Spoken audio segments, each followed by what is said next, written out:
আটার সিঙ্গারা। বেশিরভাগ সিঙ্গারা, বিশেষ করে দোকানের সিঙ্গারা তো ময়দা দিয়েই ভাজা হয়, তবে আটা দিয়ে যদি এইভাবে সিঙ্গারা বানান তাহলে ময়দার কথা ভুলেই যাবেন।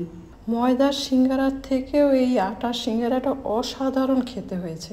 আটার সিঙ্গারা ভাজার জন্য 1.5 বাটি মানে 300 গ্রামের মতো আটা নিলাম, তার মধ্যে 1 চামচ নুন আটার সাথে মিশিয়ে আটাগুলোর মাঝখানে একটু ঘর মতো করে তার মধ্যে হাফ কাটোরি ঈষৎ উষ্ণ গরম ঘি ঢেলে দিলাম।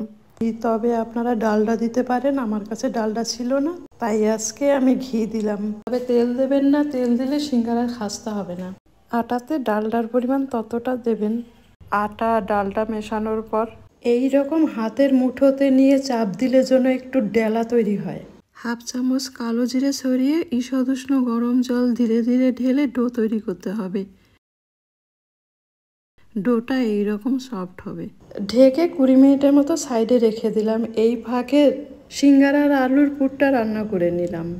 ছোট ছোট করে আলু কেটে রেখেছিলাম, সেই আলুকে সেদ্ধ করে 30 ml এর মতো গরম তেলে কয়েকটা চিনে বাদাম হালকা ভেজে তার মধ্যে শুকনো লঙ্কা, গোটা জিরে, কাঁচা লঙ্কা বাটা, হাফ চামচ হলুদ গুঁড়ো, আদা বাটা, টক দই, ধনে গুঁড়ো, জিরের গুঁড়ো, কাশ্মীরি লঙ্কা গুঁড়ো, নুন দিয়ে মশলা থেকে তেল ছেড়ে আসা পর্যন্ত কষিয়ে তার মধ্যে সেদ্ধ আলু এবং সামান্য চিনির গুঁড়ো দিয়ে ভালো করে কষিয়ে তার উপর 1 চামচ ভাজা মশলা গুঁড়ো দিয়ে ওভেন অফ করে দিলাম।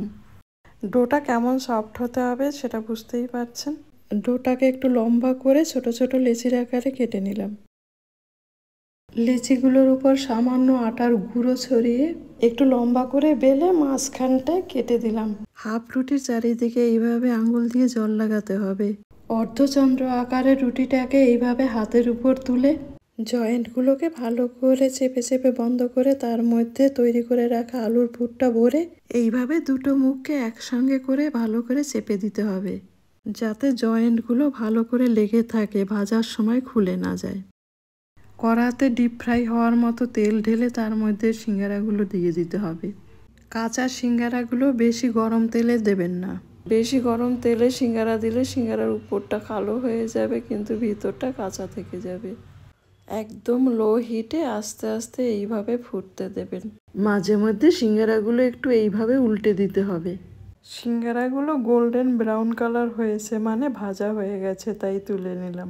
দোকানে যে সিঙ্গারার সাথে চাটনিটি দেয় সেই চাটনিটিও বানিয়ে দেখাচ্ছি। ফ্রাই প্যানে 2 চামচ তেল দিলাম। তেলটা একটু গরম হলে তার মধ্যে 5 ফোড়ন আর 1 চামচের মতো কুচানো আদা দিয়ে হালকা ফ্রাই মানে কাঁচা আদার গন্ধটা চলে গেলে তার মধ্যে 1 চামচ শুকনো লঙ্কার গুঁড়ো আর 1 চামচ কাশ্মীরি লঙ্কা গুঁড়ো দিয়ে 20-25 সেকেন্ড নাড়িয়ে চাড়িয়ে তার মধ্যে 30 গ্রামের মতো পাকা তেঁতুলকে 2 কাপ জলে ভিজিয়ে রেখেছিলাম, সেই জলটা ছাঁকনি দিয়ে ছেঁকে দিলাম।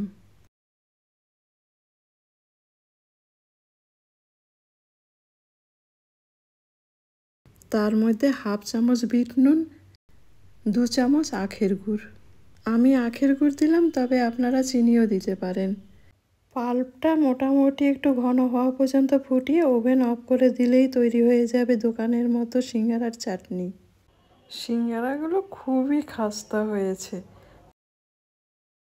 চাটনির সাথে সিঙ্গারাগুলো খেতে অসাধারণ লাগছে।